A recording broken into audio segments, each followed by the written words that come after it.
နောင်တကိုကျွန်တော်တို့ဘလို့စနစ်တကျရွေးချယ်ကြမလဲကျွန်တော်လောကကြီးမှာအသက်ရှင်နေထိုင်လာရင်နဲ့အသက်ကြီးလာတဲ့ခါမှာဗျာနောင်တဆိုတာရအောင်ရတယ်နောင်တမရရည်သူဆိုတာမရှိဘူးနောင်တဆိုတာဘာလဲကျွန်တော်တို့စမ်းကြည့်လိုက်တော့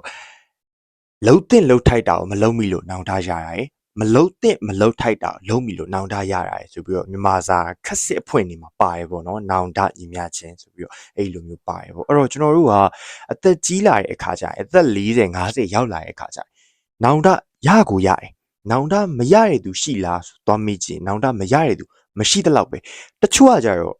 လှုပ်တဲ့နာတွေကိုမလှုပ်မိလို့နောင်တရတယ်တချို့ကကြတော့မလှုပ်တဲ့နာကိုလှုပ်မိလို့နောင်တရတယ်အဲ့တော့ကျွန်တော်တို့စဉ်းစားမှာဘလို့နောင်တမျိုးရခြင်းလဲဆိုတော့ကျွန်တော်တို့စဉ်းစားမယ်အဲ့တော့ကျွန်တော်မှရွေးချယ်ခွင့်ရှိတယ်အသက်40 50အရွယ်မှာကျွန်တော်ကအသက်20အရွယ်ကကျွန်တော်ပြန်ကြည့်ပြီးတော့ကျွန်တော်ဘလို့အရာမျိုးနောင်တရခြင်းလဲကျွန်တော်ဘားရီကလပ်တွေကိုတစ်ပတ်တစ်ခါသူများကြီးသွားတယ်လို့မသွားခဲ့ရအရက်ကိုလည်းတစ်လတစ်ခါတောက်တယ်လို့မတောက်ဘူးအခုသူများကြီးအဲ့လိုပျော်နေတဲ့အချိန်မှာကျွန်တော်ကတော့အခန်းထဲမှာဒီဇက်ကားလေးတစ်ခါကြည့်လိုက်ဒါမှမဟုတ်ရင်လို့စားလုပ်လိုက်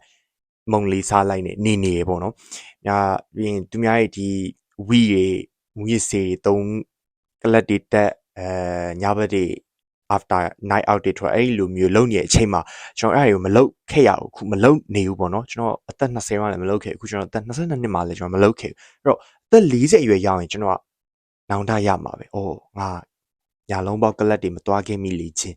ငါအရက်တွေမတောက်ခဲ့မိလေချင်းဆိုပြီးနောင်တရမှာပဲဗျာဒါပေမဲ့အဲ့ဒီလိုနောင်တကိုလိုချင်တာဒါမှမဟုတ်ရင်ကျွန်တော်ကအခုအသက်20အရွယ်မှာကျွန်တော်ဘာမှမလုပ်ခုနကပြောတဲ့အလုပ်တွေအကုန်လုပ်တယ်ကလပ်သွားတယ်နိုင်ရောက်ထွက်တယ်ရက်တော့အဲ့ဒါမျိုးကျွန်တော်တောက်လျှောက်အကုန်လုပ်တယ်လှုပ်လာပြီးတော့အသက်40ရွယ်ရရင်ကျွန်တော်နောင်တရမယ်။အော်ငါစာမလုပ်ဘဲနဲ့ဒါတွေလှုပ်ခဲ့မိလေချင်းငါအကျိုးရှိတာဘဝအတွက်အကျိုးရှိတာဘဝကိုထောက်ကူဖြစ်မယ်တခုမှမလုပ်ပဲဒါတွေလှုပ်ခဲ့မိလေချင်းဆိုပြီးတော့နောင်တရမယ်။အဲ့တော့နောင်တ2မျိုးရှိတယ်။ဘလို့နောင်တမျိုးလိုချင်လဲဆိုတော့ကျွန်တော်တို့ရဲ့ဆုံးဖြတ်ချက်ဖြစ်တယ်ပေါ့။အဲ့တော့အခုကြည့်နေတဲ့သူမှလည်းပဲကျွန်တော်တို့တွေ့ကြုံရှိမှာပဲပေါ့အခု